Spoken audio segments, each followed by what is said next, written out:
Gravitas, powered by Skoda, made of smart imagination. On Thursday, we told you how foreign ministers from European countries are making a beeline for Pakistan to discuss the situation in Afghanistan with Pakistan. After the foreign ministers of Germany and the Netherlands, the British Foreign Secretary has landed in Islamabad. Dominic Raab. He landed in Islamabad's, in Pakistan's capital, Islamabad, this afternoon. This was after a brief visit to Qatar, where the Taliban's political office is located. Upon arrival, he was taken straight to the office of his Pakistani counterpart, Shah Mahmood Qureshi. The formalities began with the Foreign Secretary planting a sapling, the gesture of a new beginning, you could say, in Pakistan's relationship with the UK. What did he have to say about this new beginning? A lot. At a bilateral press conference, Dominic Raab started by addressing the issue of British nationals stranded in Afghanistan and the Afghans who work for the UK government. Listen to this. The reason being is clearly there are a whole range of issues that need to be discussed, including first and foremost at the moment the question of safe passage of British nationals and our so-called Arab workers, the Afghans who work for the UK government. We need to be able to convey direct messages on these things. There are particular cases outstanding which I won't go into because of the sensitivity, but we need to be able to have that dialogue.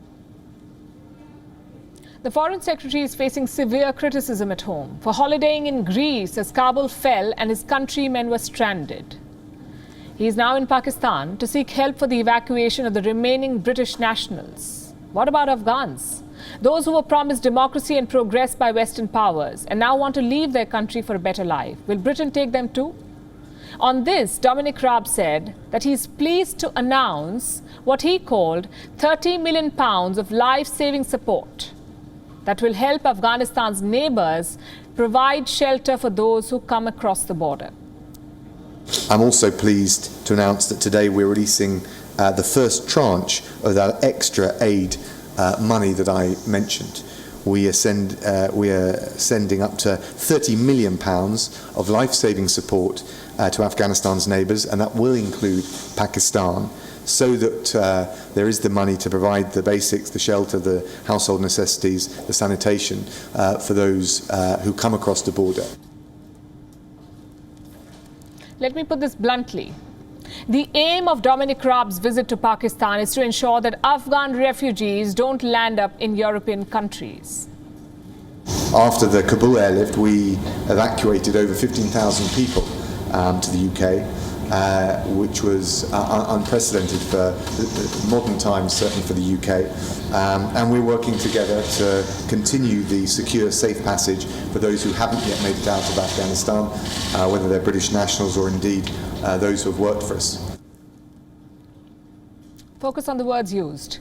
Whether those are British nationals or those who worked for us. Well, what about those who let Western powers ravage their lands in the name of progress?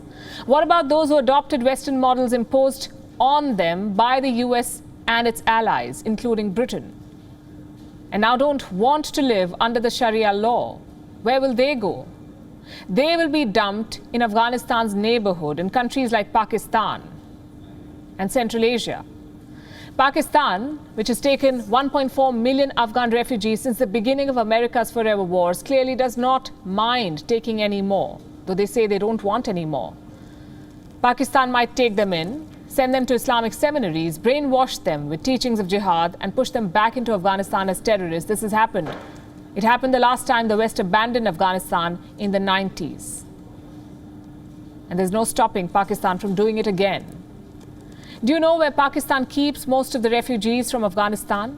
In the Khyber Pakhtunkhwa province. According to former Afghan government's own estimates, 75% of the registered refugees and 96% of unregistered refugees live in this province of Pakistan, a province that is a hub of all kinds of terrorist activities in the country. The Jaish-e-Mohammed, the Tehreek-e-Taliban, the Lashkar-e-Toiba, all of them operate from terror camps in this province.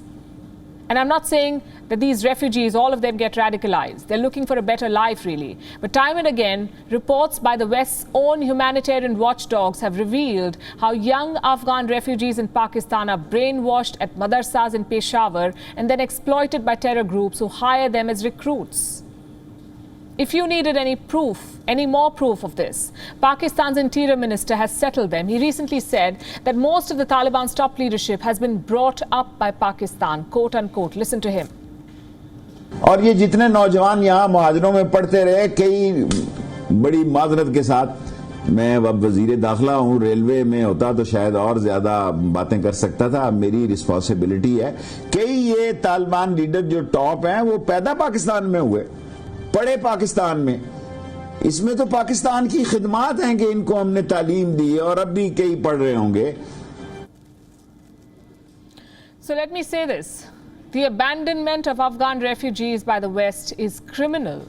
They stayed in Afghanistan for 20 years. They exploited the country, made money for their defense companies, failed to live up to their promise of liberating Afghans from Taliban and terror, and now they're leaving them vulnerable to exploitation by Pakistan's deep state. WION is now available in your country. Download the app now and get all the news on the move. Gravitas, powered by Skoda, made of smart imagination.